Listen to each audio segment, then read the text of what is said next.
Alô, web espectadores, estreando Fala Social Hacker diretamente dos estúdios da U360, meus amigos. A gente está ao vivo no TikTok, no YouTube, na Twitch, acho que estamos até no rádio. Se você procurar uma estação estranha, é capaz de você me encontrar. Este programa está estreando, já deve ter o nome do convidado, está no título, obviamente que vocês já sabem quem é. Mas eu queria apresentar um pouquinho a ideia deste podcast, desse novo podcast, que é falar sobre comunicação, inteligência social. Então eu vou trazer aqui pessoas da comunicação, comunicadores, pessoas que estão na frente das câmeras, por trás das câmeras, que têm histórias para nos contar de comunicação, como cativar as pessoas, como conquistar as pessoas. E esse cara conhece muita gente, muita gente.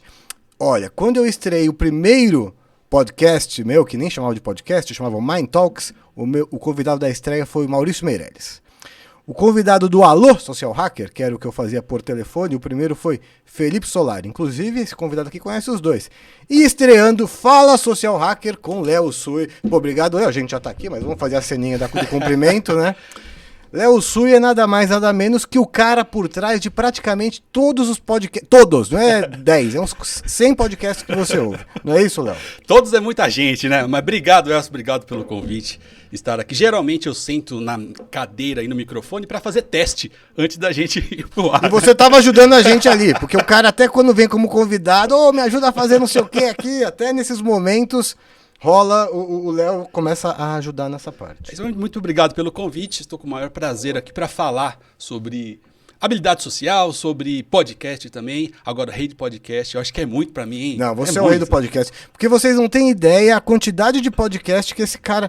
Porque assim, antes de falar o que você fez em cada podcast, porque foram muitos, né? De alguma forma você participou, depois Sim. A gente fala como, mas... De quais podcasts, de alguma forma, você participou? Vamos elencar aí os nomes dos podcasts. É capaz de eu esquecer e o pessoal ficar puto comigo. Não tem problema, mas vamos falar os que você vê na cabeça. É mais comum que a galera sabe. Interferência direta no Podpah, no Sistema Solari, no Inteligência Limitada, no Pod Delas, da Tatá. Sim. Do Cossielo. Do Cossielo também já dirigi ali o Tourettecast. Tourettecast, aquele é legal.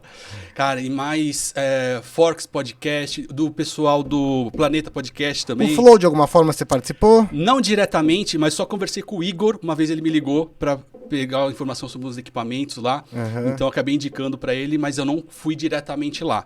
Mas hoje tem até um rapaz que está trabalhando lá, que eu posso contar essa história, também, que passou na minha mão. Quem que é a menina? O Harry. Ah, esse eu não conheci. Eu fui lá faz tempo, eu fui em 2019, acho. Mas assim, pra quem não sabe, o Léo conhece todo mundo dos podcasts e também ele acaba conhecendo todos os...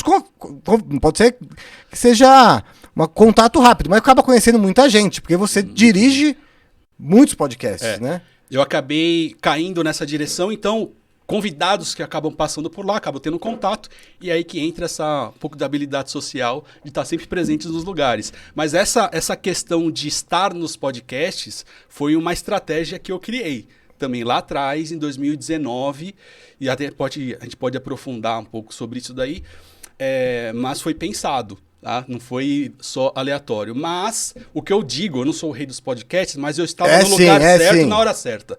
Isso sim, isso eu posso dizer. Eu estava no lugar certo, na hora certa, e aí as coisas aconteceram.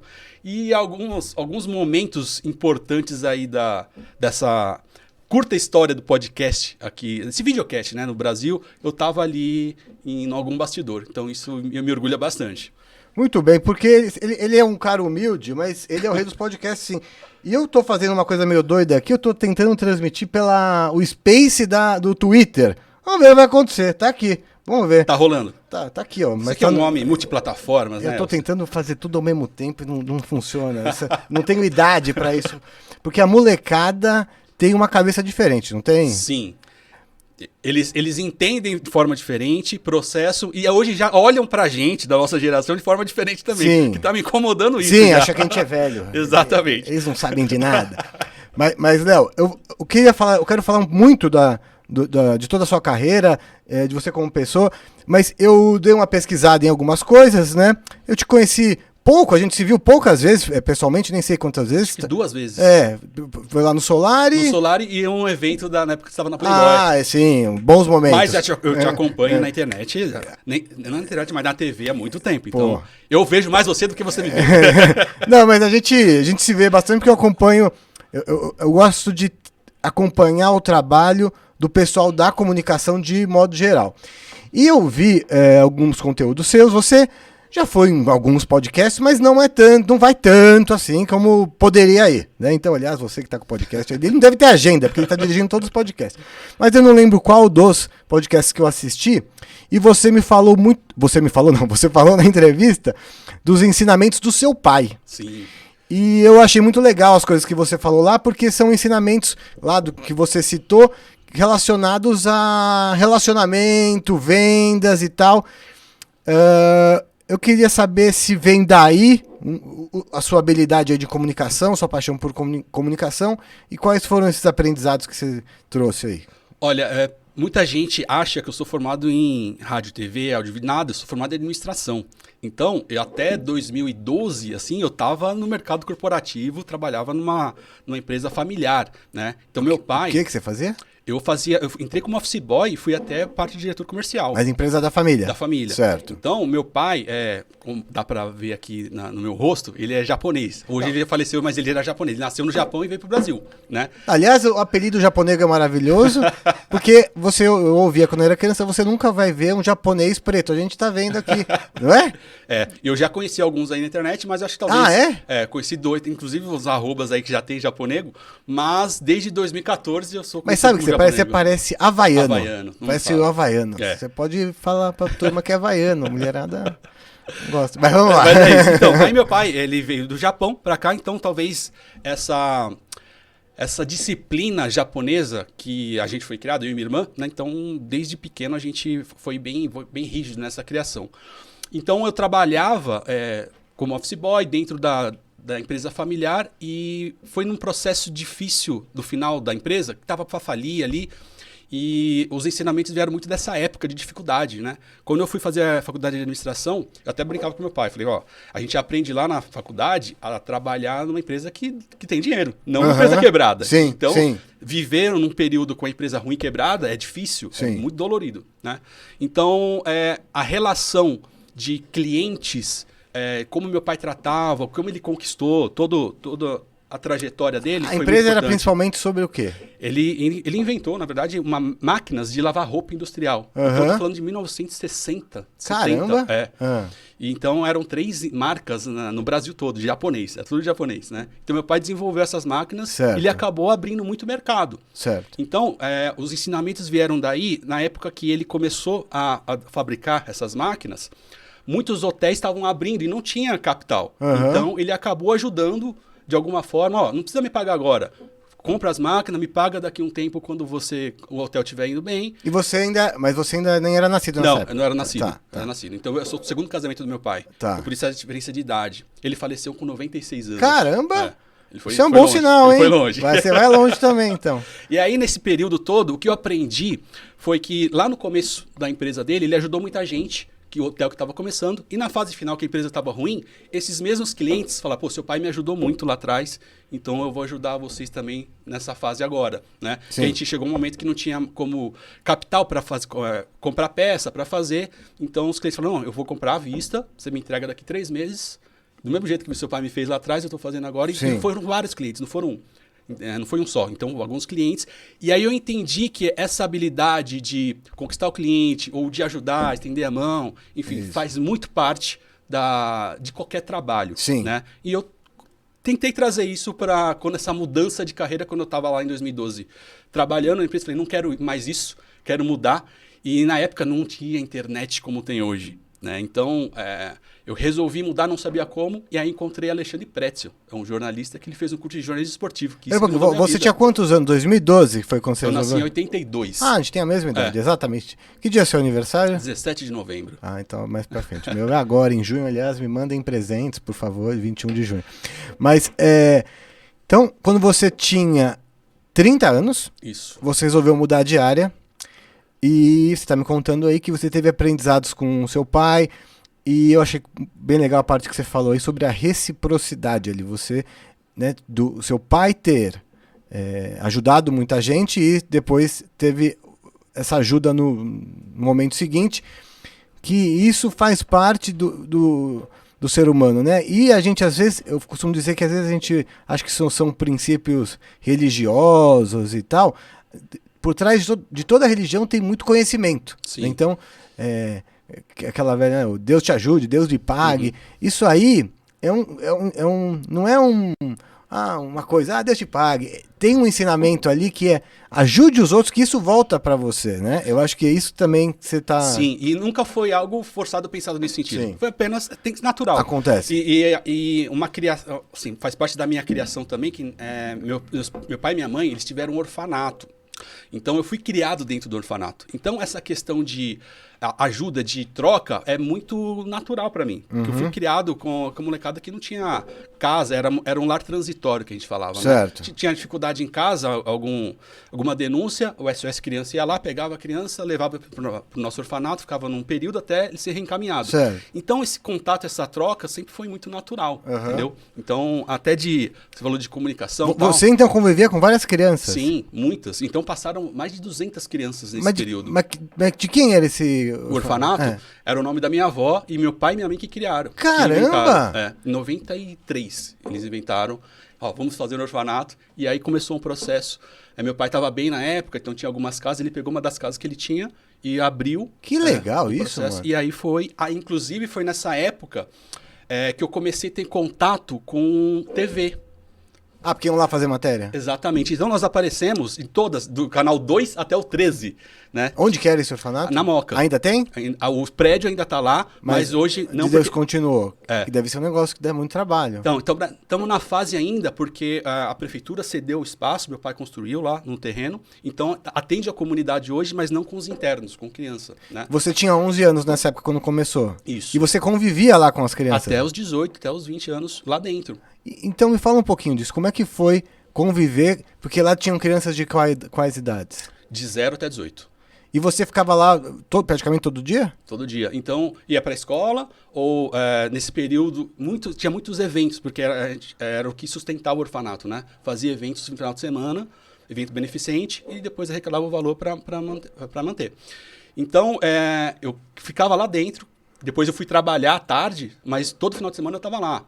Até eu virar a parte de diretor de artes, lá numa época, de ter curso de música, curso de artes, que eu meio que coordenava para os professores até chegar nas crianças. Pô, mas que legal. Eu imagino que essa convivência que você teve, essa vivência que você teve já criança, com crianças com uma situação totalmente diferente da sua, eram órfãos, né?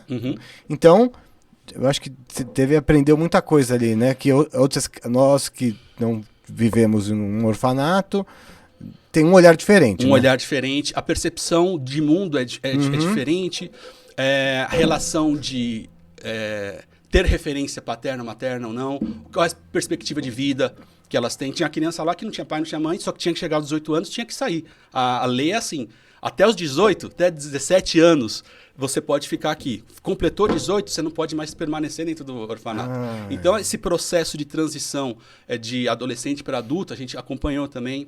Então, essa percepção é um pouco diferente. Você tem algum contato com algumas das crianças que hoje você trouxe para a vida? Continua? Inclusive, onde eu cheguei com os podcasts está relacionado diretamente a essa época, porque quando eu me interessei por podcast e a parte técnica de áudio é o que eu fazia na época do orfanato, porque tinha a banda, tinha os eventos, eu que cuidava da parte técnica. Entendi. Você organizava essas coisas dentro do orfanato e por isso acabou... Entendi. Então, depois, tudo que eu aprendi na prática ali, eu coloquei na internet, né?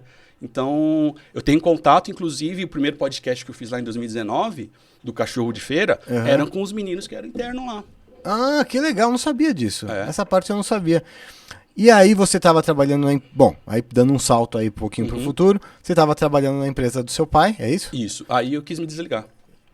E a empresa continuou? Não, então a gente entrou no processo de finalização dela. Certo. Então era a parte de dispensar todos os funcionários, eram todos 30 anos de casa, então era uma empresa já bem velha, né?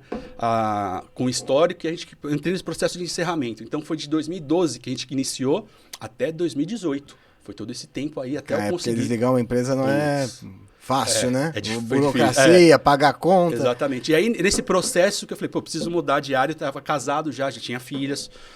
Minhas duas filhas já estavam ali. Você tem uma filha grande, né? Tenho duas. Você tem quantas filhas? 2. Uma vez eu vi que você estava com uma delas. Isso. Ela é grande. Tem quantos anos já? 19 já. Grande, pô, adulta já. As duas são... A mais velha está com 19 e a mais nova com 16. Que filhas grandes, né? Então já estão me encaminhando. Então, quando eu entrei na internet, elas já estavam ali e eu tinha uma responsabilidade. Então, foi uma decisão difícil. Falei, pô, eu vou para um lugar que não existia referência. Tanto que a gente começou em 2012, que eu fiz o curso de jornalismo esportivo com o Pretzel. E aí eu conheci uma galera, porque eu gostava muito de futebol, né? Na época. E aí eu falei, eu quero trabalhar na internet, só que a gente não tinha referência na época. Né? Tanto que no final do curso... todo mundo queria trabalhar na Band, na Rádio Bandeirantes, no Sport TV, na Globo e tal. Eu e o Rafa, a gente falou, pô, a gente quer trabalhar pra gente na internet. Vamos pra internet. Certo. E aí ninguém falou, pô, vocês vão chegar onde com isso daí? Né? E aí a história... Mas e aí, mas aí qual foi o primeiro projeto que vocês fizeram no... Então, em 2012, nesse curso de jornalismo esportivo, eu fiz várias experiências como em CT, em estádio, fazer narração de jogo, tudo isso. Você falando mesmo? Isso. Tá. Então a gente fez todo esse processo no curso. E em 2012 o Rafa já tinha um blog, Rafa Souto, que estudava com o tal de Bruno, né? Bruno Carneiro. Sim. Estudava na faculdade de jornalismo, eles tinham um blog chamado Futebol nas 4 Linhas. E aí o Rafa falou, pô, eu quero fazer uma entrevista com os jogadores, mas eu não sei mexer em câmera.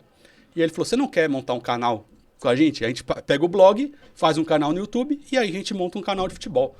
Falei, bora, vamos fazer. Eu sabia fazer tudo isso? Óbvio que não, né? Mas tínhamos ali o YouTube e também Jacaré Banguela, que me ajudou demais. Jacaré Banguela tá na história de todo mundo.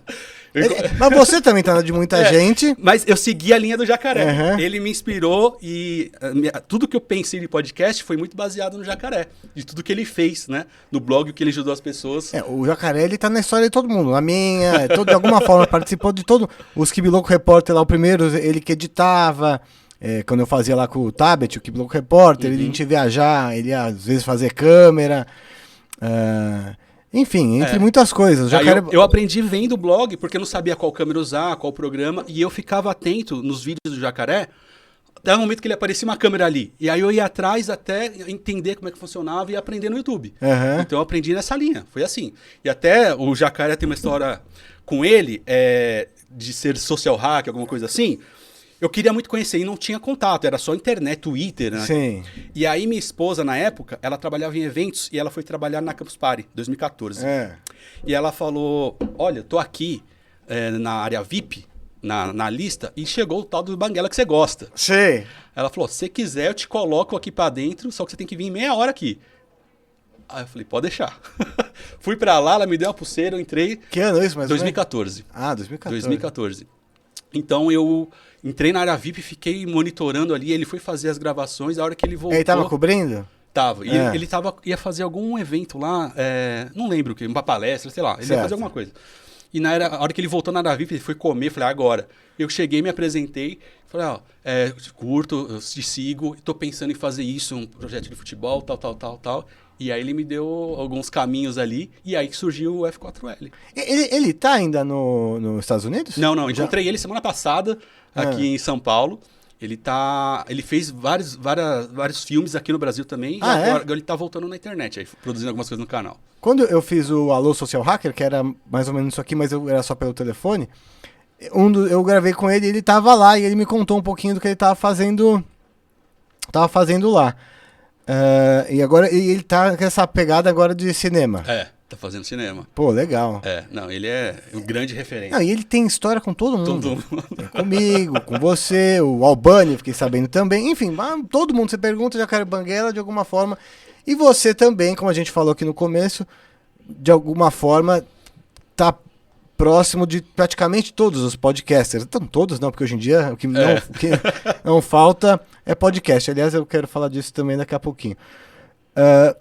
Aí passou esse tempo aí de 2014 pra frente, como as coisas foram desenrolando? Fizemos o canal, o F4L, né? Então começamos ali na época, o Desimpedidos era uma grande referência, você que biloco pra gente. Então a gente começou o canal em 2013 e algo importante pra gente. A gente já pensava, eu, Rafa Souto e o Bruno, né? Fred Bruno, em ter um canal já com marcas, a gente pensava em como produto. Essa parte eu não sabia. O Fred, do Desimpedidos, você já fazia essas coisas com ele desde antes? Desde antes. Ah, não sabia dessa Então, parte. nós começamos no final de 2013 a mapear o que a gente queria fazer de canal.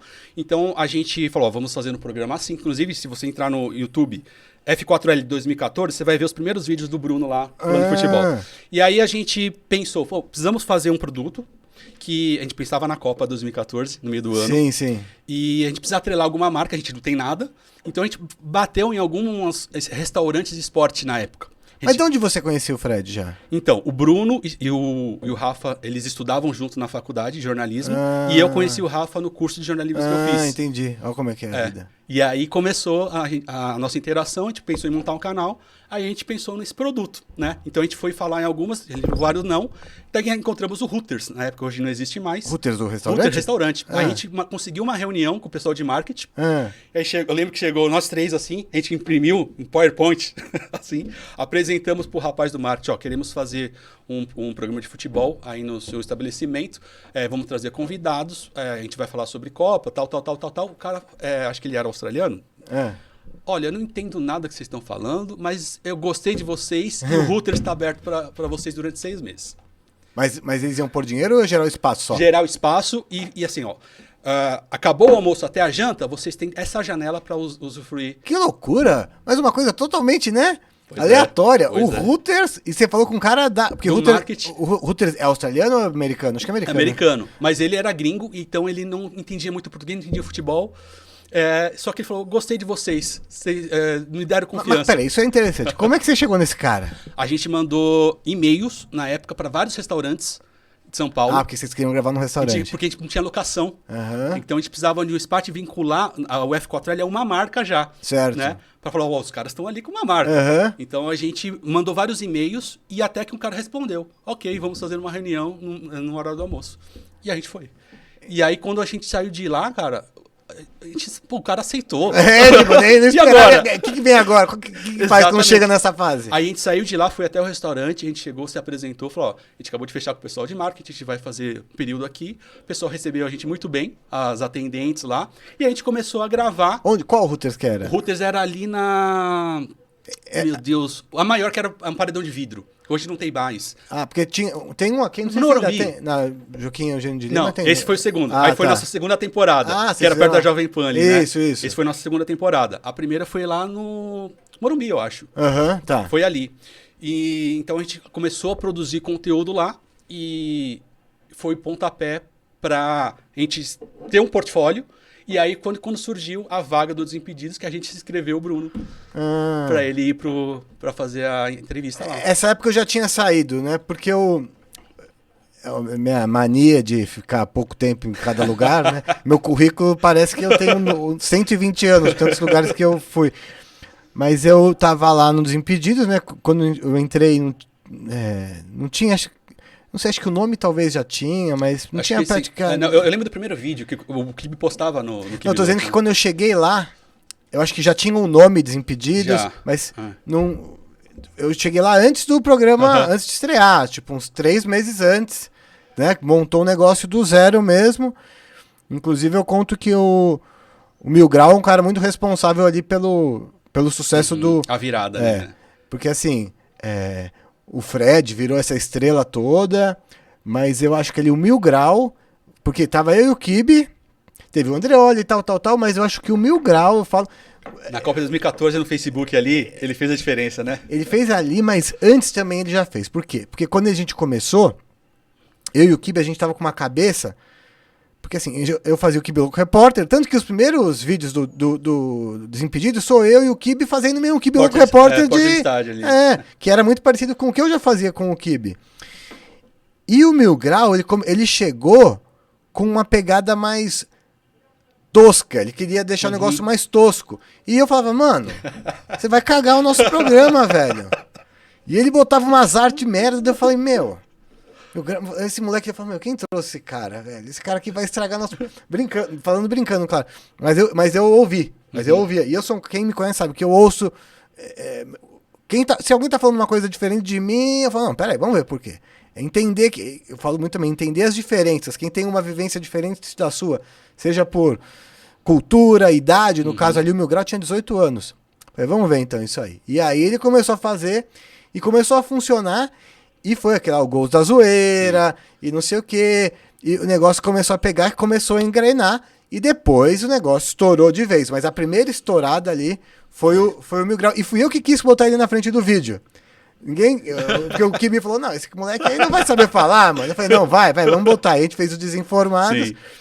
Mas foi nessa época aí que eu... E aí quando o Fred entrou, eu já tinha ido pro SBT. Que eu fui lá cuidar do YouTube do SBT, então eu não peguei esta fase do Fred, não cheguei a conviver com ele. Eu cruzei o Fred pouquíssimas vezes de oi, tchau, assim. Eu nunca conheci, inclusive. Eu chamei ele pra ir no outro podcast que eu tinha, ele falou que vinha e não veio. Agora você vai me ajudar a trazer ele aqui. Agora ele tá maior ainda. Mas ele vem sim, ele vem sim. Então essa fase...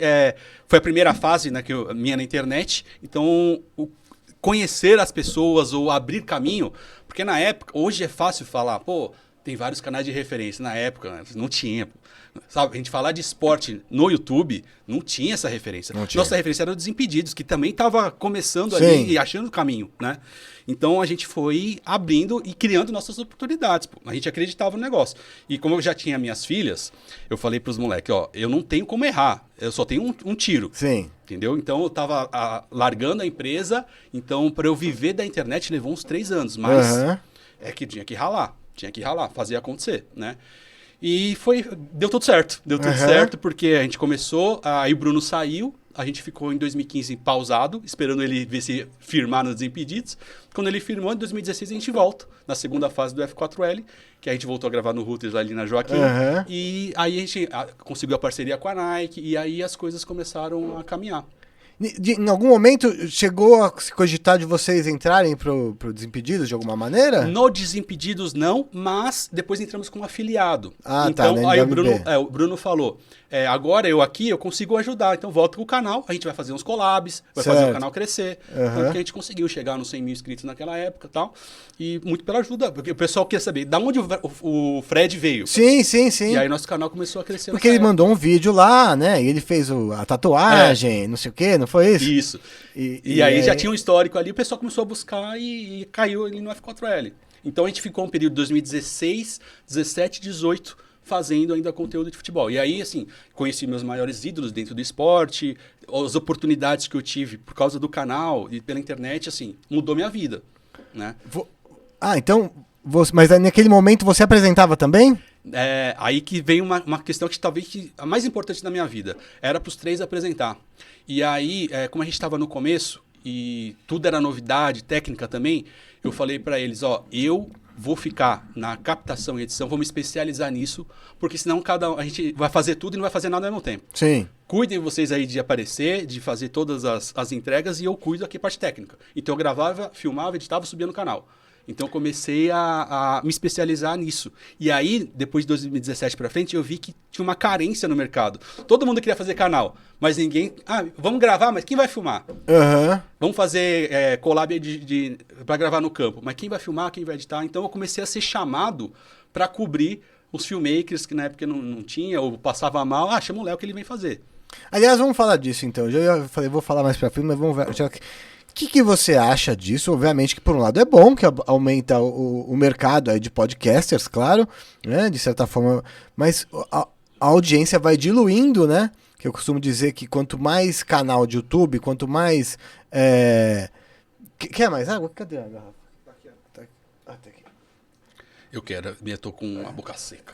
Obrigado. Quanto mais canais de YouTube ou podcast tem, a audiência acaba diluindo um pouco, porque é impossível você... ouvir.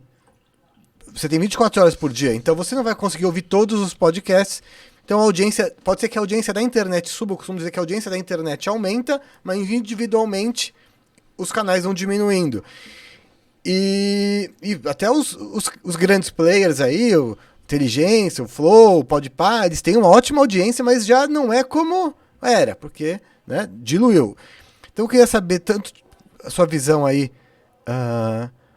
sobre essa quantidade de podcasts, tanto no sentido dessa audiência estar sendo diluída, e tanto no sentido de qualquer um que pode ter um podcast, tem muita gente que tem um podcast, será que virou uma coisa tipo um hobby? Vamos lá. Essa pergunta, qualquer um pode ter um podcast? Qualquer um pode, mas não deveria.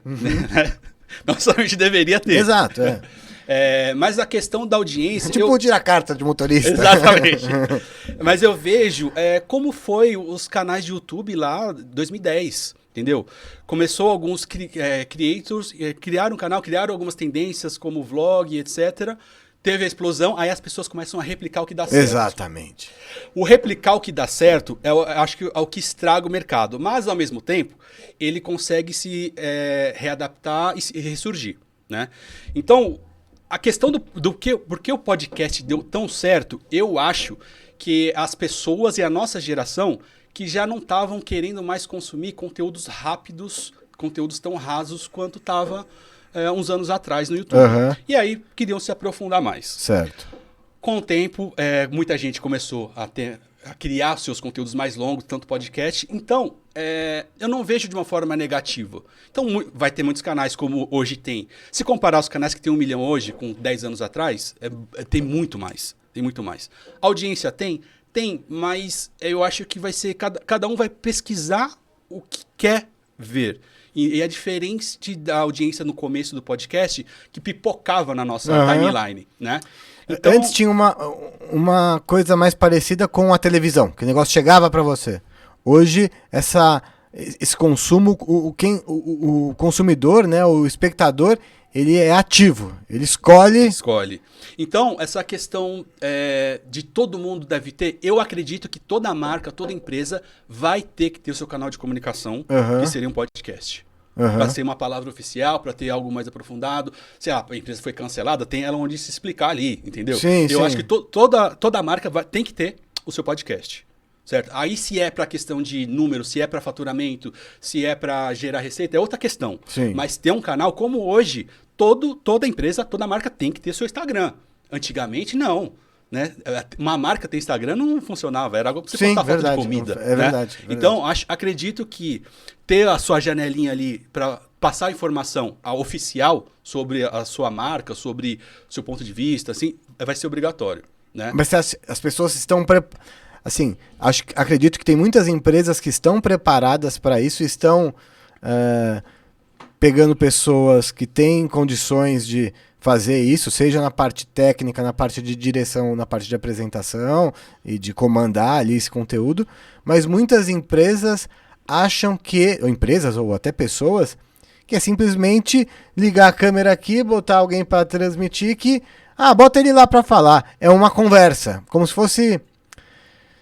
É uma conversa até a página 2, né? O cara tem que ter um conteúdo ali, de fato. Ter responsabilidade também. Da comunicação, né? Tem que ter responsabilidade. Então, eu vejo muito paralelo com hoje. Se você pegar algumas empresas, quem é que cuida da conta do Instagram da empresa?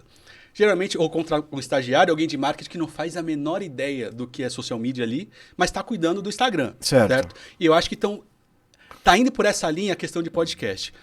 Eu dei muita consultoria e muita mentoria nos últimos 2 anos aí, que o pessoal acha, quero montar o podcast do mesmo jeito do Podpah, do mesmo jeito do Flow. Qual equipamento? E não é equipamento, não é estrutura física, não é isso que faz acontecer. Né? Então, não adianta a empresa montar o seu estúdio ou contratar, mas se não tiver ali um profissional para fazer a comunicação, para entender um jornalista mesmo, ser contratado para ser ali a voz da empresa, acaba não dando certo. Você tem visto, obviamente, não precisa citar nome de jeito nenhum, mas tem muita gente despreparada com o podcast hoje em dia, na sua opinião? Quando a gente fala do... Despreparada, vou usar um outro adjetivo, até para facilitar aí a sua... Despreparada, irresponsável até? Não só no podcast, mas na internet. Sim. Né? Então, é que a gente tem uma visão hoje, por exemplo, quando a gente via entrevista, quando a gente era mais novo, era Jô Soares, Marília Gabriela. Exato. Então, tinha um lugar específico para ir um conteúdo para saber da vida da pessoa, Sim. que era ali. Quando vem para a internet... abriu ali, transmitir ao vivo com o Isso. microfone, qualquer um pode falar. E essa questão Não tem a barreira. de senso e responsabilidade é muito mais da nossa geração, que a nova já apertou o botãozinho lá e tá seguindo. Então, Mas você não acha que isso ao mesmo tempo é perigoso, assim? Muito. Porque essa falta de responsabilidade pode ter consequências aí que a gente não sabe ainda quais são. Print é eterno na internet, né? Sim. E essa questão de colocar o microfone, assim, quem é ator de teatro sabe o respeito que tem pelo palco. Isso. O comunicador sabe o respeito que é ter o microfone na frente. Exatamente. Né? Então, talvez essa percepção para a nova geração ainda não tenha. E aí é papel, sei lá, dos pais da escola, educação, formação profissional, não sei.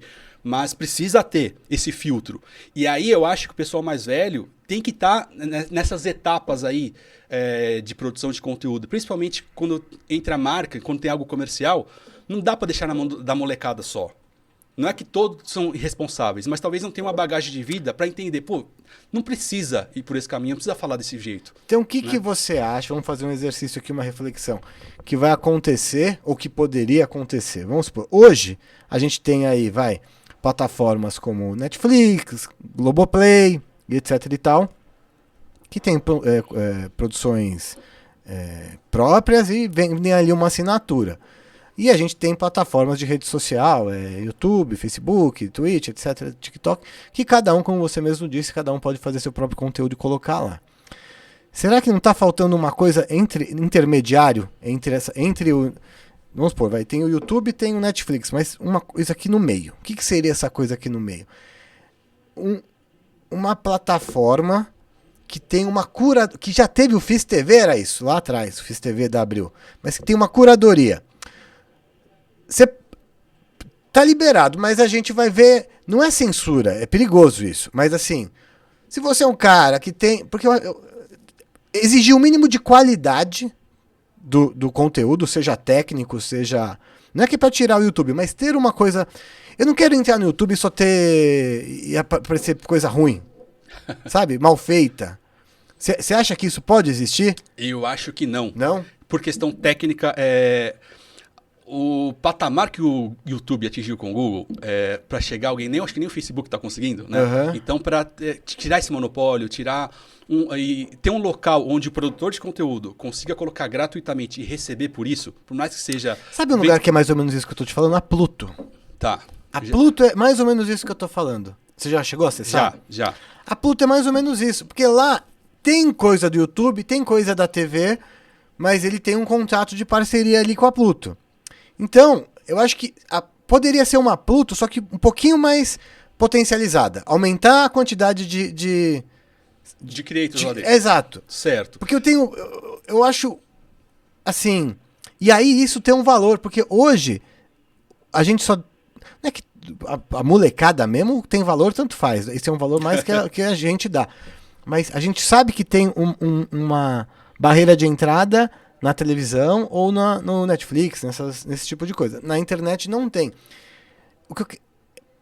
É a curadoria, essa é a palavra. Tem uma curadoria de qualidade ali. Você acha que isso, de alguma forma, isso vai vir à tona? Eu acho que não. Porque o que faz a rede social dar certo é o não ter curadoria, ou não ter nenhuma barreira inicial, entendeu? É você fazer seu cadastro, abrir a câmera, pronto, você já está pronto para fazer. Sim. E eu acho que a aceitação do público para aderir, para produzir um conteúdo assim, eu acho que ainda não tem esse critério. De falar, pô, eu vou num lugar onde vão me moderar ou vão saber se é o conteúdo não, é bom na verdade, ou não. o que eu penso é assim, o cara tá lá no YouTube. Esse site não precisaria nem ter a própria... Ele poderia usar o próprio player do próprio YouTube, mas uma plataforma que você sabe que aquilo ali tá organizado de um jeito que você vai abrir. Por exemplo, você abre o YouTube. Hoje ele abre com o que você está inscrito, ou recomendações para vocês, mas ali no meio tem um monte de corte, nada a ver, meio mal feito, com uma qualidade zoada. O que eu penso é assim, de repente tem uma plataforma que você sabe que você vai encontrar um conteúdo, um corte com uma qualidade boa, os cortes oficiais, não tem um monte de corte zoado. Você acha que isso não... Acho bem difícil acontecer, Elcio. Acho bem difícil. Porque o brasileiro mesmo acaba burlando algumas coisas, né? Sim, sim. Então, quando tiver isso, eles vão fazer de um jeito para publicar conteúdo e não ter essa curadoria. Eu acho difícil quem vai consumir. Talvez a gente mais velho, a gente tenha esse senso, né? Mas quem vai consumir, entendeu?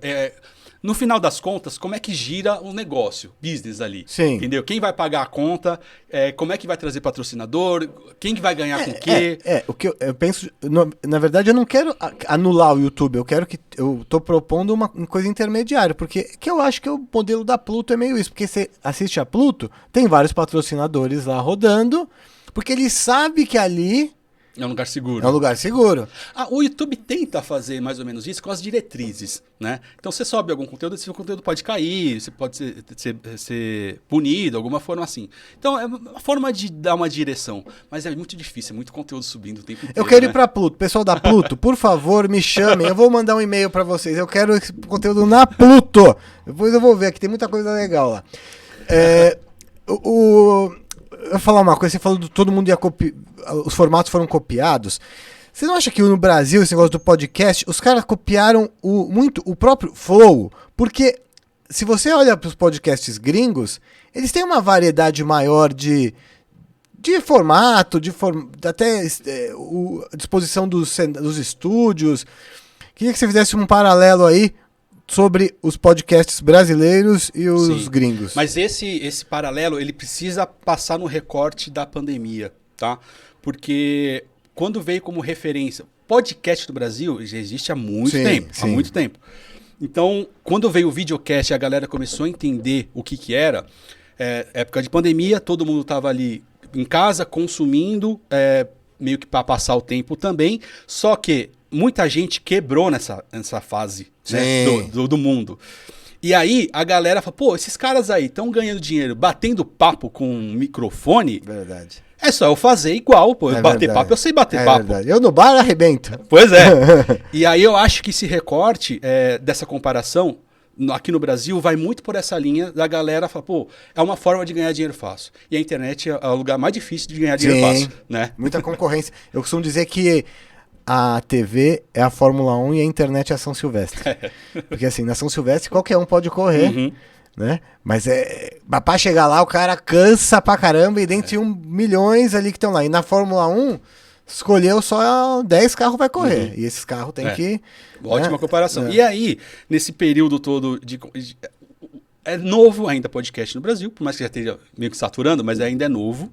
Mas na gringa já tem há muito tempo. Então o Joe Rogan, por exemplo, já virou inspiração pro Solari e pro Flow naquela época. Então ele já tem uma caminhada, já tem uma forma de consumir diferente. Tanto consumir o podcast quanto produzir podcast dentro de casa. Já era diferente. Então os formatos, as inovações acabam acontecendo lá. Aqui eu acho que vai acontecer quando a molecada TikToker começar a entender a importância de um conteúdo mais profundo. Então, eles vão trazer a linguagem que eles estão produzindo no TikTok e desenvolver alguns formatos novos de podcast. Por exemplo, aqui a gente está transmitindo no TikTok também. Você acha que a galera mais nova... Porque, assim, os podcasts, geralmente, quem faz é uma galera um pouquinho mais velha, não é? A molecadinha mesmo... Não tem paciência. A molecada não tem paciência para consumir nem para produzir conteúdo longo. Não gosta. Mas eu acho que é muito pela faixa etária. Eles não sabem a importância de conversar ainda. Entendeu? Então, eu acho que quando eles amadurecerem e entenderem eles já vão estar mais velhos. Exato, eles vão estar mais velhos, mas vão trazer a expertise da visão TikToker. Quem você acha que é o público? Obviamente que isso é muito amplo, depende do podcast, mas quem é o público do que consome podcast, videocast no Brasil atualmente? Olha, hoje hoje tem até sommelier de podcast, né?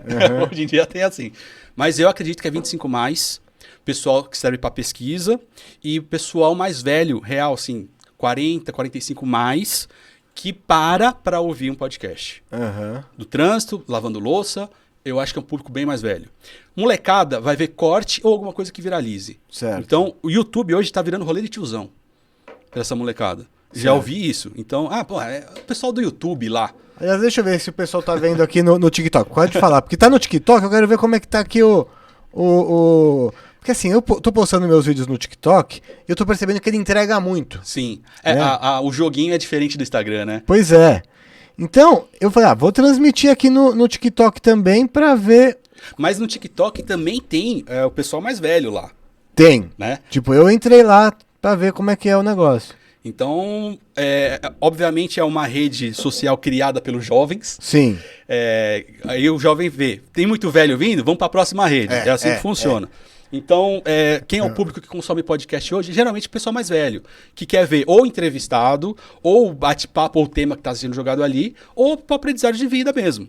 Né? O cara que tá começando hoje no podcast, sim, aliás, o cara que nem começou, né? Tô falando aqui, reforçando aqui, pessoal, vai que o pessoal entra ao vivo agora. O Léo é um cara que tá por trás de muitos podcasts, ajudou a começar muitos podcasts e até hoje tá por trás de vários podcasts. Hoje tá com o Solari. E hoje estou no Manual do Homem Moderno. Manual do Homem Moderno. Mas já participou do Podpah, do Inteligência, de N. Então ele é um cara que... Ele é um cara modesto, mas é um cara que entende como poucos o cenário brasileiro de podcast, porque além de ele estar lá trabalhando no dia a dia, ele é um cara estudioso do assunto e troca muita informação com muita gente. O cara que está pensando em começar um podcast, né, nem começou, o cara que está pensando, o que esse cara tem que ter em mente? Um videocast, no caso, nem podcast, videocast. Primeiro, eu já vi muito podcast começar e acabar, e eu já vi muitos darem certo, como o Podpah, Inteligência, o Solari também. Sim. E aí eu posso falar um pouquinho disso aqui. O cara que está começando, ele precisa primeiro definir o que ele quer com o podcast. Uhum. Porque se é para ser mais um projeto da vida dele, tenho um hobby, eu tenho alguns projetos, vai que dá certo. Aí você já começa não colocando a energia suficiente para o que você quer, aonde o seu podcast quer chegar. Certo. Primeiro, se é um canal de comunicação, beleza, você vai falar com quem? Para quem você quer falar? Quando você define isso, aí você vai entender o tamanho que você pode chegar. Eu quero falar com todo mundo. Quem fala com todo mundo acaba não falando com ninguém. Sim. Né? Então, primeira coisa, para quem você quer falar? Público, linguagem, enfim. E depois a periodicidade que você vai fazer isso. Tá. Né? Aí eu posso falar por que alguns podcasts deram muito certo e outros não deram tão certo assim. Frequência. Não só frequência. Eu já vi podcast que era uma vez na semana que dava muito certo. Mas, eu vou pegar 2 exemplos aqui, o Podpah e o Inteligência, que passaram na minha mão e eu vivenciei ali a construção, a construção física mesmo, durante alguns dias. E qual é o diferencial? Era o projeto da vida deles. Tá, sim. Não pode ser mais uma coisa... Você tem que fazer com paixão. Se você não faz com paixão, o negócio não rola. E não é 2 horas ali só na produção do conteúdo, não. É o dia inteiro vivendo isso. O Vilela é impressionante, mano. É. Mano, o cara, ele foi lá, gravou comigo lá no outro. Mano, o cara era 24 horas no bagulho. Eu falei, mano, o cara faz a arte do negócio. Ele fazia tudo. Eu falei, não é possível. Não sei se ainda tá assim, mas... hoje ele já tem uma equipe. Mas posso falar um pouco do Vilela, como é que aconteceu com o Vilela. Eu já tinha montado o Podpah. Mas posso contar também como é que foi toda essa trajetória. Tá. Eu tava gravando com o Jansen Serra, um comediante. Então ele falou, Léo, eu tô aqui no estúdio de um amigo meu, preciso ver... Você pode me ajudar aqui na gravação? Eu falei, posso, vou aí. Parceiro meu, eu conheci ele na época de 2012, no curso do Prétio, o Jansen. Tava lá, aí foram os meninos do Planeta Podcast serem entrevistados e depois entrou o Vilela. E nisso eu tava lá na sala, aí o Vilela falou, acabei de sair do Flow, montei aqui na minha casa, só que a produtora tá saindo. Sim. Vai levar os equipamentos e eu não sei o que eu faço. Aí eu falei, mano, eu ajudo a montar, acabei de montar o Podpah, te ajudo a montar. Pô, sério? E o Vilela, eu já tive uma história com ele que eu já... Mas o Podpah você montou lá no Flow? Lá no Estúdio Flow ou não? Lá na Barra Funda? Na Barra Funda. Na Barra Funda. Eu vou contar como é que foi essa história também. Porque era pra gente montar antes do Flow. Era pra gente montar antes.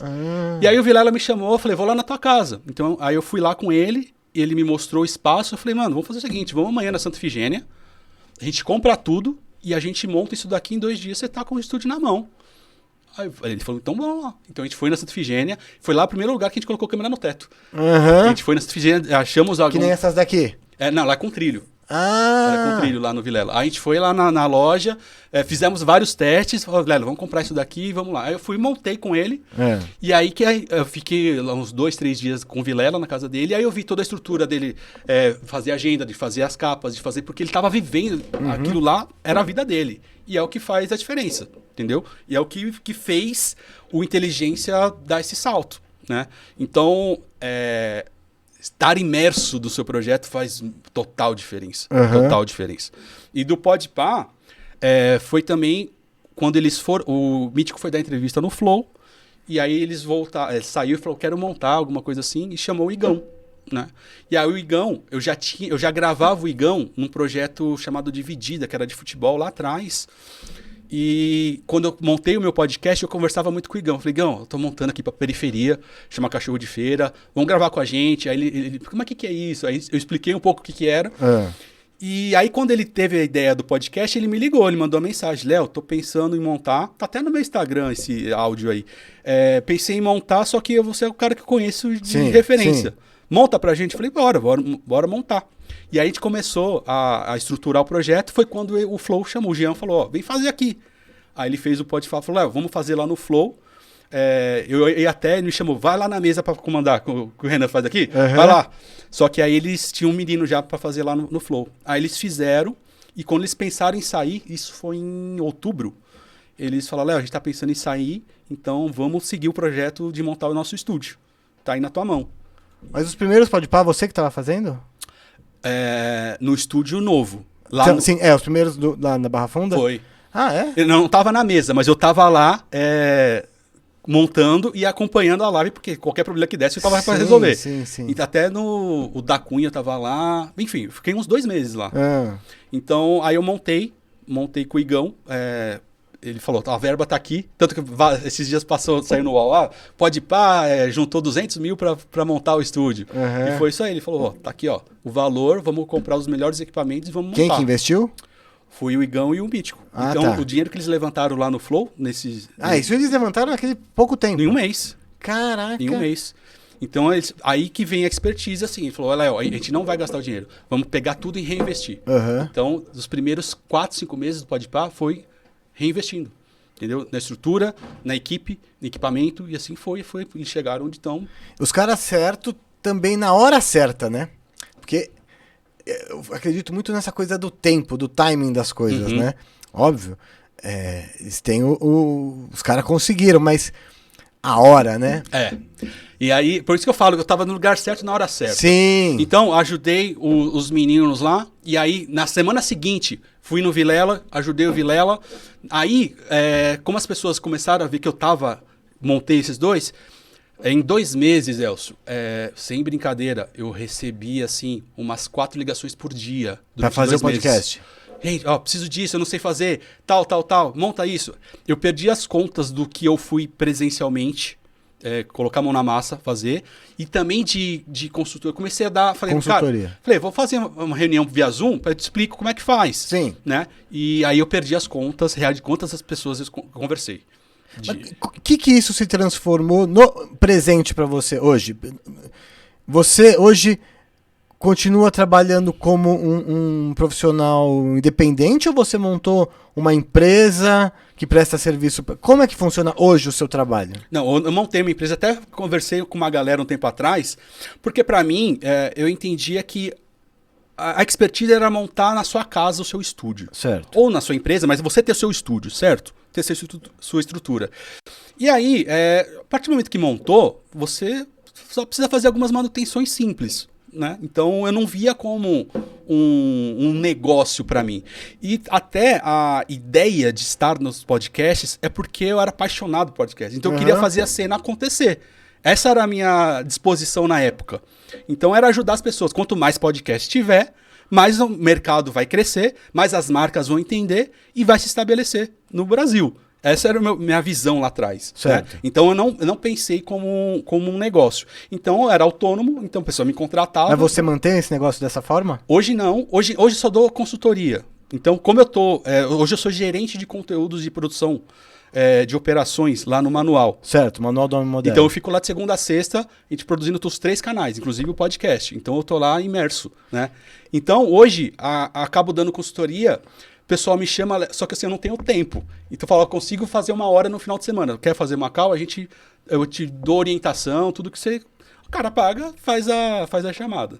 Assim que funciona. Então hoje para mim não é um negócio, mas... a experiência que eu obtive nesse período, montando estúdio, vendo projetos, tal, eu consigo agilizar para quem está começando. Sim. Encurtar caminhos. Isso eu consigo fazer. Mas você, de alguma forma...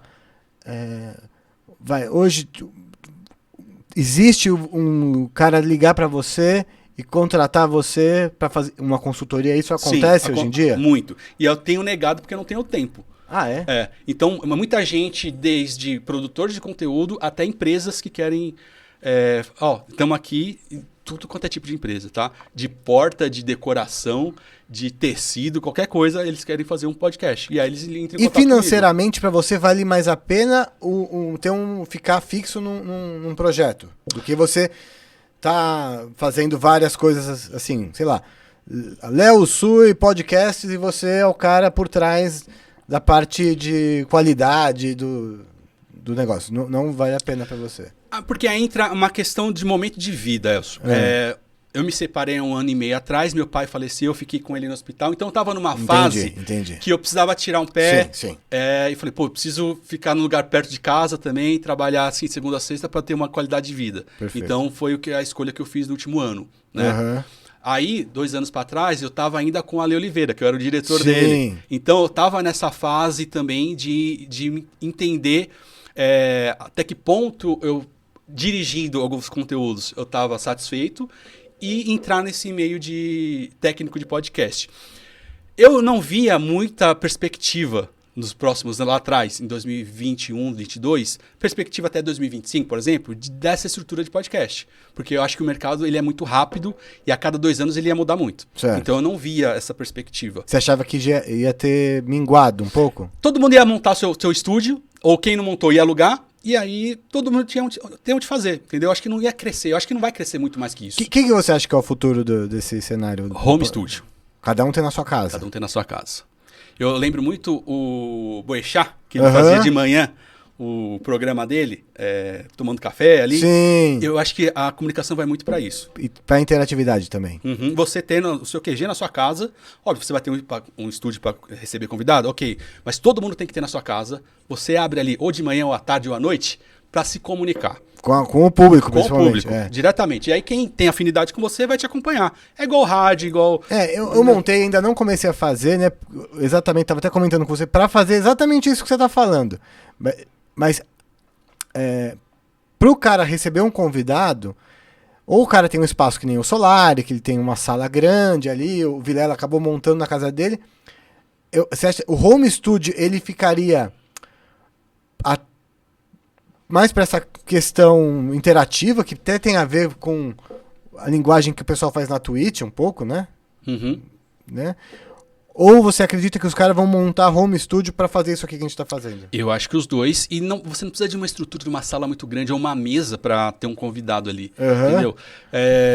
Tendo uma câmera ou 2 câmeras na sua casa, certo. Você vai receber um parceiro lá, pega um microfone do lado ali e vocês estão conversando, entendeu? Eu acho que essa questão muito estética vai se... ficando para umas pessoas apenas. Como todo mundo hoje, você vai comprar um apartamento, já tem um escritorinho ali. Certo. Futuramente vai ter um home studio, entendeu? Então, sim, eu acho que vai ser algo comum você ter um estúdio dentro da sua casa, com um cenário básico. Então, você tem um amigo, um parceiro ali, só tem uma câmera mais aberta, estão trocando ideia, entendeu? A mesma coisa que... Antigamente as pessoas tinham uma casa para comer e dormir e uma sala. Em algum momento as pessoas passaram a ter escritório dentro de casa. É a salinha do computador, onde eu paro para trabalhar. E agora você acredita que vai ter cada vez mais pessoas tendo um estúdiozinho em casa. O básico de luz, de iluminação. O cara já tá montadinho ali. Interessante, exato. Faz sentido. Como tem muita reunião de Zoom, né? Hoje não consigo entender o que custa ter uma webcam boa, ter um microfone bom. Né? Então eu acho que vai partir por essa linha. Quem é comunicador vai ter que ter um home studio. E o consumo do conteúdo na internet de modo geral? Você acha que eu tenho minha opinião, mas queria saber de você, assim, você acha que cada vez mais... Enfim, não vou pôr Vamos aqui lá. minha hipótese, queria ver você primeiro. A nossa geração, Elcio, a gente estava muito acostumado a entrar na internet. Nesse momento vou Já na estão internet. lá. Chamada do IG, era do AOL, a gente tinha que entrar na internet. Então era o momento da gente se conectar, de fazer pesquisa, de consumir, baixar documento, baixar podcast antes de que baixar no computador para ouvir. A minha sacada, assim, como eu falei, o mundo do podcast foi quando eu entendi que o Spotify ia disponibilizar podcast na mão, né? Então, o consumo, hoje, eu acho que é 24 horas. Da hora que você acorda até a hora que você vai dormir. Então, você consome ou no Spotify, ou no YouTube, ou no TikTok, ou no Instagram. Então, você vai produzir conteúdo para várias frentes durante o dia. E aí vai ter público para... Tem um público do Instagram, tem um público do TikTok, tem um público do Space, Sim. tem um público do YouTube. Então, você como produtor de conteúdo, você vai fragmentando os seus conteúdos e a galera vai consumindo durante o dia. Então, mas como é que fica esse consumo? Minha dúvida é, como você acabou de falar uma coisa que faz muito sentido. Todo mundo vai ter todo mundo não, mas muita gente vai ter um home studio. Isso significa cada vez mais produtores de conteúdo. A quantidade de horas das pessoas é a mesma e, na verdade, as pessoas têm cada vez menos tempo. As pessoas estão cada vez mais atarefadas, seja com academia, transporte, trabalhando, mil coisas. Não começa a ficar... Você não começa a cada vez produzir por uma quantidade menor de pessoas? Acho que não, porque você vai consumir de forma diferente. Então, o trajeto da sua casa até o trabalho de carro, você vai consumir determinado creator. Na hora do almoço, ao invés de ligar no Neto, por exemplo, para ver, você vai consumir o Ju Canalha que está fazendo lá no Podpah.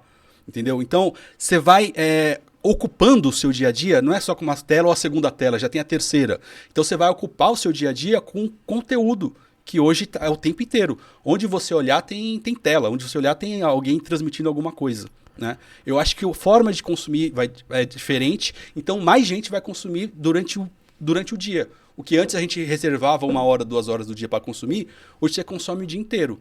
Eu acho que não a gente já está acostumado com a TV offline, né? Sim. Mas é o público mais novo, entendeu? Então eles vão consumir desde a hora que acorda e a hora que dorme. Sim, aí você está dizendo no sentido de os cortes e isso, mas, por exemplo, a transmissão ao vivo.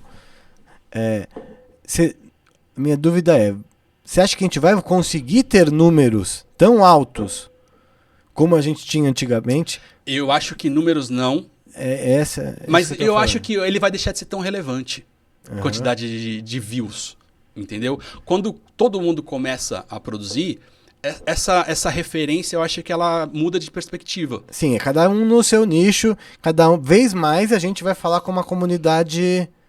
Nossa. Como aconteceu com a TV, com a Globo, por exemplo, pico é a Copa do Mundo e jogo de futebol. Sim, do contrário, cai.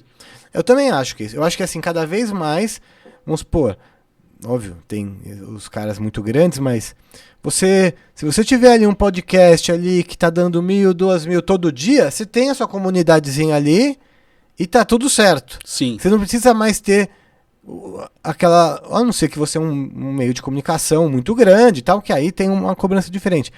Mas é melhor você ter essa comunidade fidelizada sua, num tamanho ali que não é tão gigante. Eu concordo com isso, eu Né? vou nessa linha. Até porque 1.000 pessoas é gente, viu? Coloca 1.000 pessoas numa sala. Sim, né? sim. Então, você tem a sua base ali de 1.000 pessoas que te acompanham todo dia, e aí as marcas vão começar a entender. Ó, eu tenho aqui, sei lá, 100 mil reais para dividir em alguns creators. Isso. Hoje, eu coloco 10 no Elcio aqui. Isso. Amanhã eu coloco 15, mas eu quero falar com o público do Elcio. Vamos voltar, entendeu? Então, você ter a sua base, sua comunidade, você não precisa ter muitos seguidores. Eu vou nessa linha. E fazendo um paralelo, eu já toquei também na noite, quando era moleque. Eu lembro que a gente conversou com um empresário, ele falou, Léo, vocês querem viver de música? Viver de música é você tocar no barzinho e pagar suas contas. Ou você quer ser famosão. Sim. É diferente. É outro jogo. Quer trabalhar na internet, quer produzir conteúdo? Você consegue, entendeu? Agora, quer ser famosão? Aí é outro jogo. É outra coisa. Que é mais parecido com o jogo da TV, mas na internet. Que talvez seja até mais difícil. Sim. Talvez. E uma coisa que tá todo mundo falando, mas eu queria ver na sua opinião, no seu olhar, que é a inteligência artificial, né, na comunicação. Né? A inteligência artificial está interferindo em tudo, mas na comunicação, né, dá para você usar hoje um aplicativo para você ler o podcast, né? Você joga lá, ele lê, ele resume. Então vamos supor, a gente joga aqui no chat GPT, ele lê e responde pra gente. Vamos supor, se o cara quiser pegar, coloca o link desse podcast no chat GPT, né? Você tem que ter um plugin. E aí eu peço para ele resumir e falar as principais informações, até falar que momento ele acha vamos fazer um corte. Ele faz isso. E isso tende a cada vez evoluir mais. Tem um software que ele dubla você. Não sei se você já viu. Já. Então, assim, você joga lá a voz, ele dubla em inglês com uma voz meio parecida. Cara, será que no futuro, não muito longe, menos de um ano até, eu posso criar um podcast, eu posso pedir para a inteligência artificial criar um tema, ou até fazer uma entrevista, e ser tudo, o áudio, tudo gerado? E aí? E como é que vai ficar o humano nessa situação aí? Eu acho que quando acontecer isso, vai ficar tão comum que não vai ter tanta relevância, entendeu?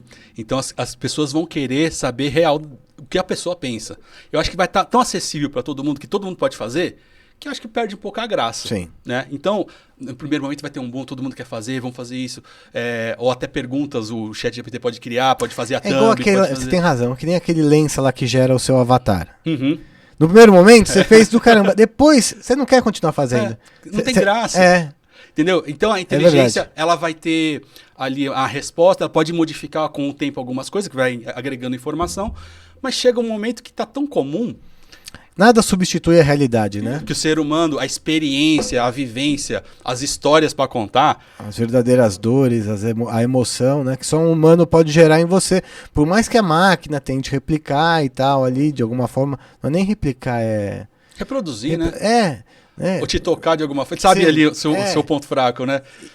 Porque conversar com o chat GPT é muito legal, né? Eu tenho usado bastante. E tem outras inteligências artificiais, mas eu concordo com você. Eu acredito que... E quando isso é banalizado, no sentido de que você aperta um botão, ele gera imediatamente, como é o lá que gera o seu rosto, você é banalizado, não tem mais valor. É oferta e demanda. Tem demais, não tem valor. E falar em valor, a nossa geração é a última geração que pisou no analógico e no digital. Sim.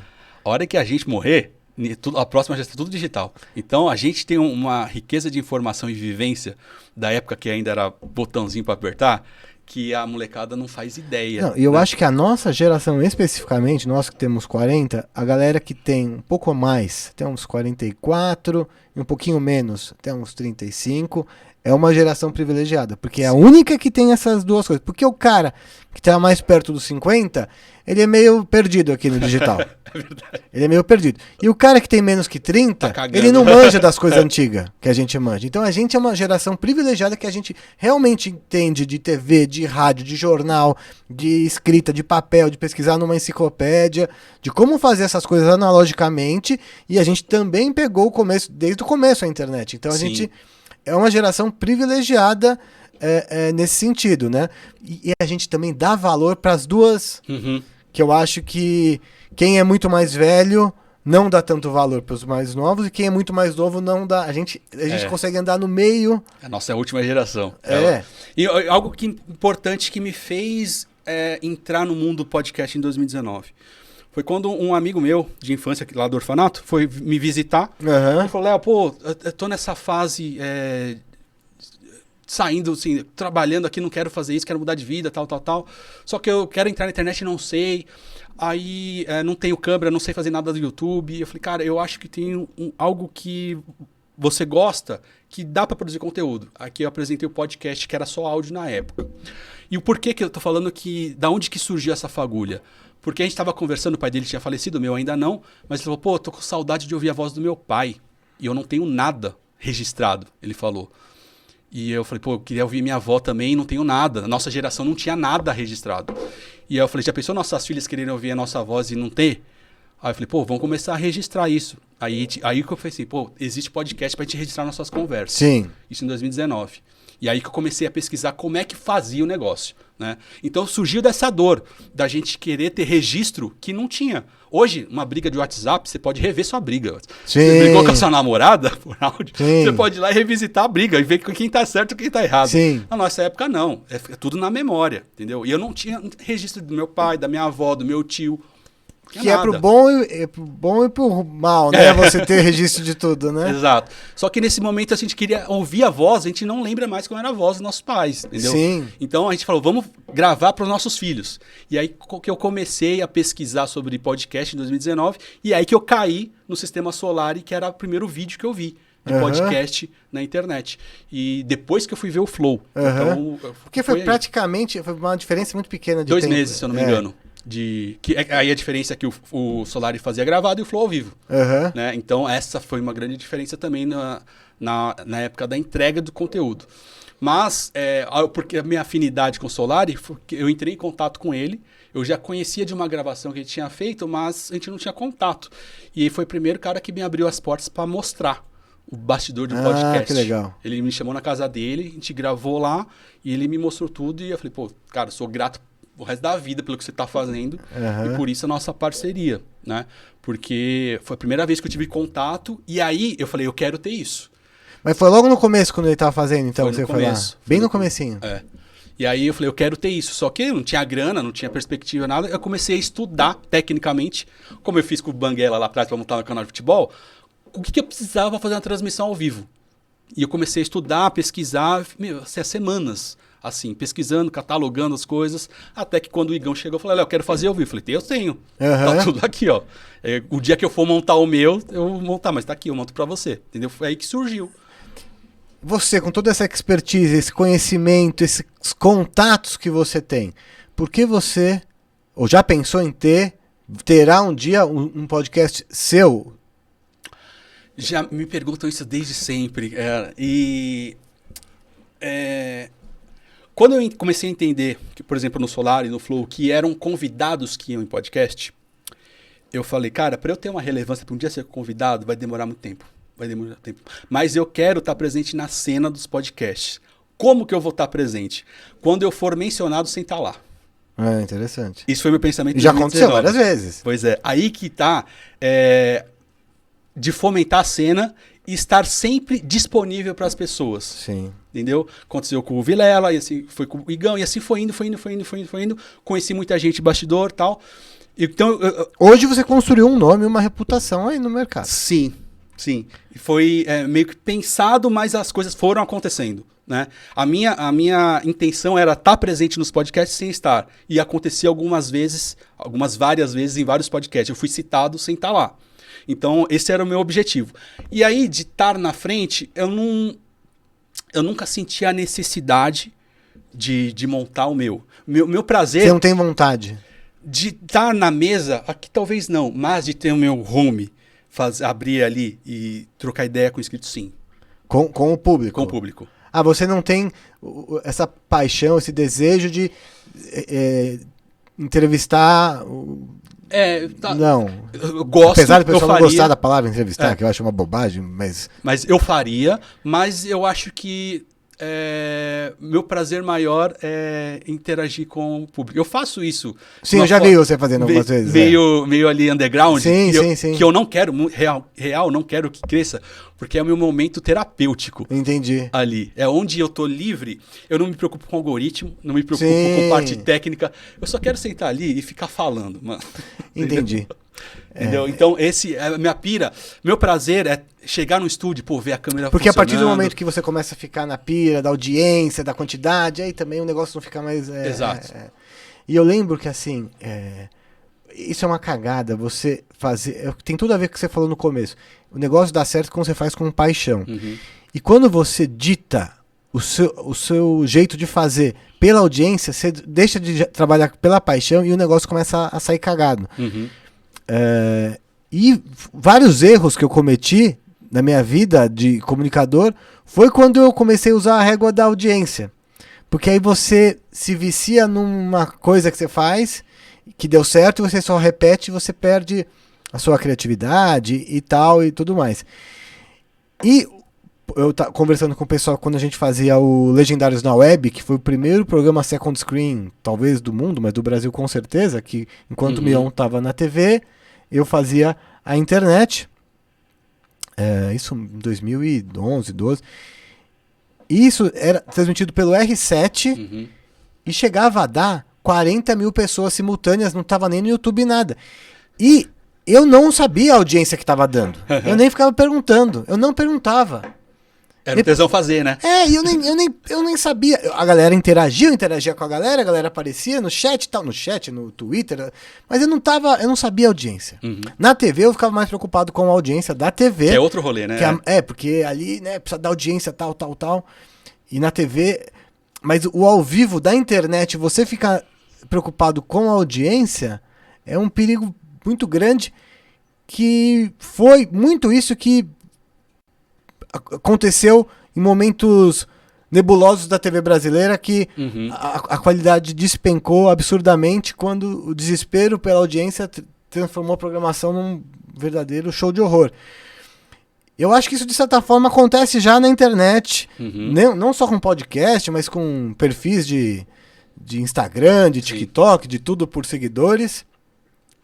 Mas acho que quando cai nisso aí, é uma armadilha que a gente põe pra gente mesmo, né? Então eu entendo o que você tá dizendo, e eu acho... Você falou sobre isso pra você, mas eu absorvi também pra mim isso, sabe? É importante lembrar disso que você tá falando. Sim. Da gente fazer o negócio no que acredita. Se você ficar olhando ali o numerinho... Eu vou muito nessa... o que a gente acredita, e eu acho que o mercado... das marcas acabam entendendo futuramente, entendeu? Eu acho que ainda o YouTube explodiu, vamos com os YouTubers. Tem os Instagrams, tem os podcasts agora, a marca vem e quer colocar dinheiro lá. Mas com o tempo, o mercado vai se acomodando, entendeu? E aí a gente vai tendo o nosso espaço também. E quando a gente faz o que a gente gosta, real, você é um cara que é assim, extremamente criativo e é referência pra mim e pra muita gente de muito conteúdo que você já fez, né? Então, tem que continuar fazendo e a gente vai consumir. E as marcas vão entendendo. Ficar preso nesse questão de números, questão de se comparar também, pô, é um rolê que eu acho que é muito diferente de televisão, porque na televisão você está oferecendo um conteúdo, para TV aberta principalmente, tem 5 canais e o cara vai zapear entre aqueles 5. A internet, não dá para comparar. Não dá. Porque é segmentado, é um público diferente, não é para todo mundo. Pode até ter coisa que é para todo mundo, mas é exceção. É o Casimiro transmitindo a Copa. É muito exceção, né? Geralmente, até, eu iria além, até os podcasters grandes, como o Podpah, Flow, Inteligência, eles, se você olhar com um olhar um pouquinho maior, eles são segmentados, sabe? Só que o segmento, só que tem uma quantidade de gente maior ali, Sim. Mas é uma galera deles. Às vezes vai o Lula, vai o Bolsonaro, o negócio dá uma audiência surreal. Mas eles têm a base deles, que eles sabem que se eles levarem qualquer um, vai dar aquele número ali. Essa é a questão, é a base. Quanto você conversa com a base. Mano, Brown já falava isso, né? Quanto você conversa com a sua base. Sim. Então, se a marca falar, eu quero conversão, você sabe que... Molecada, eu preciso que vocês vão nesse Instagram, marcar o arroba e comentar. É isso. Entendeu? É a sua base. Minha base do meu canal lá é de 1.000 pessoas. Sim. Entendeu? Tem lá pessoal que vê 300, 400. Na época do Big Brother chegou a 6.000 lá. Mas assim, é a base que eu tô construindo. Entendeu? Então, quando você tem a sua base e ela vai... Devagarzinho ela vai aumentando, ela te sustenta. Eu preciso meu canal tem 1.300.000, mas eu não faço ao vivo. Voltar a conversar com a base. Exatamente. Então, pessoal, eu tô fazendo aqui, vou fazer a princípio quarta-feira, esse formatinho aqui. Vou fazer exatamente isso que o Léo estava explicando, que é fazer um formato conversando com vocês, um papo mais interativo ali, revendo os conteúdos que eu já fiz, na TV, na internet, comentando, conversando com o pessoal. Hoje eu não fiz isso, mas eu tô até com 2 celulares, porque a minha ideia é usar um celular aqui para meu uso pessoal, mas eu tô com outro celular só para falar com vocês, atender. O Léo tava até me falando que ele usa isso às vezes também, usar áudio e até ligação mesmo de voz. Hoje o Léo estreou aqui o Fala Social Hacker. Quero entregar aqui o meu livro de presente pro Léo aqui. O 28 Leis da Inteligência Social. Quem quiser achar o livro está no elciocoronato.com.br. Obrigado, Elcio. E eu acho que é um livro aí que você vai acabar vendo muita coisa que você já... costumo dizer que ele é um livro, para quem é comunicador, para quem já é da área, vai identificar coisas que já usa na vida. Uhum. Fala, isso aqui eu faço. Isso aqui eu faço. São as 28 reais, isso aqui... o cara vai ter coisa nova, vai ter coisa que você nunca viu, assim, que você vai, porra, essa sacada não tinha. Mas isso aqui eu faço, porque é um livro para quem não é comunicador também, para aprender a desenvolver tanto a partir de comunicação, de persuasão, de relacionamento com a gente eu acho que a gente nunca precisou tanto de inteligência social como hoje, justamente por conta do algoritmo te isolar cada vez mais nas suas bolhas e as pessoas não estarem mais sabendo conviver com pessoas diferentes, que a gente estava falando até da geração aqui, nós somos a última geração que no nosso grupo de amigos tinham pessoas totalmente que pensavam diferente e tal. Você ainda contou a sua história de vida, talvez tinha esse leque até maior de variedade de pessoas na sua convivência.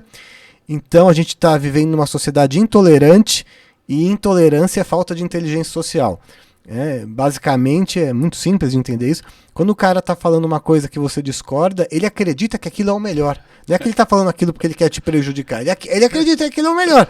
Então você tem que entender que cada um tem seu... Bom, enfim, isso aí tá no livro aí, quem quiser dar uma olhada. Queria te agradecer demais. Sei que seu tempo é curto. E quando eu falei com você falou, não, eu tô com um compromisso, mas eu vou dar um jeito de ir. Te agradeço demais. Eu sempre faço questão de, na estreia, trazer alguém que de alguma forma tem um simbolismo. Quando foi o primeiro lá, o Mind Talks, eu chamei o Maurício, que foi um cara que começou escrevendo, ele já trabalhava em publicidade, mas ele era redator do Legendários e ele escrevia muitas coisas, mas me ajudava no meu quadro. Depois eu estava dirigindo ele no Achismos, agora saí só por falta de tempo, que eu não tinha mais tempo para estar lá. O segundo, que foi o Alô Social Hacker, foi com o Solari, que foi muito por conta desse simbolismo da amizade e do simbolismo dele no podcast, né, como sendo um dos pioneiros, aí, ou pioneiro, no videocast.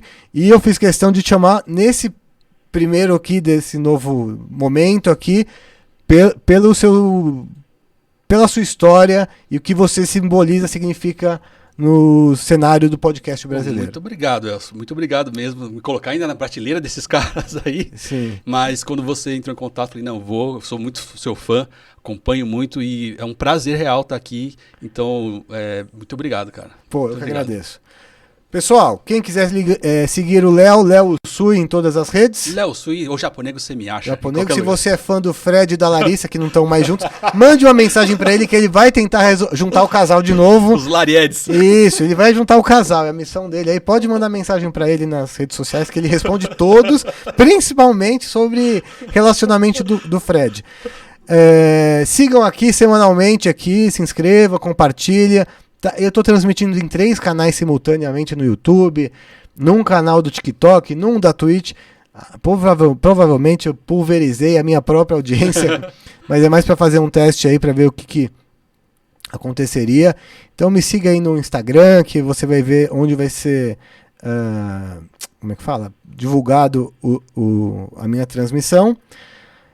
E como eu digo sempre, muito obrigado, Léo, mais uma vez. Tem algum recado que você não mandou? Aliás, vou fazer uma pergunta aqui. Esses podcasts têm geralmente um quadrinho. Eu ainda não bolei, mas eu estou pensando em fazer uma pergunta aqui. Sabe aquela pergunta que tipo, a Maria Gabriela, jogo rápido, Léo Sui. Não, eu estava pensando assim, a gente fala muito, tem um ditado que diz que, e muita gente abraça, que é, poxa, eu faria tudo igual. Muita gente fala, poxa, eu não me arrependo de nada na minha vida, eu faria tudo igual. Eu não sei se realmente é verdade isso, ou as pessoas falam isso da boca para fora, para se autoconfortar e tudo mais. Se você tivesse parar para pensar, ou já parou para pensar, você tem algum arrependimento na sua vida? Na minha vida tenho vários. Ou assim, se eu pudesse voltar, eu faria diferente alguma coisa, assim? Poxa, Se eu pudesse mudar uma coisa que eu fiz ou deixei de fazer, pudesse voltar no tempo, eu mudaria. Eu acho que desde que eu entrei na internet, de me associar a alguns projetos, não de forma despretensiosa que eu fiz pela paixão, eu perdi muita oportunidade por ter firmado algumas parcerias assim, não, vou com você até o fim, e perdi várias oportunidades durante isso, durante a vida, entendeu? Às vezes eu pensaria mais comercialmente em algumas situações, em alguns projetos, e não tanto de coração. coração. Mas de qualquer forma serviu como aprendizado sim. E experiência. É. Muito obrigado, Léo. Muito obrigado a você que assistiu até agora. Seja gravado, seja ao vivo. Aliás, essa mesa podia ser um pouquinho mais curta para poder comentar com mais facilidade. E como eu digo sempre, te vejo no futuro. Valeu, pessoal.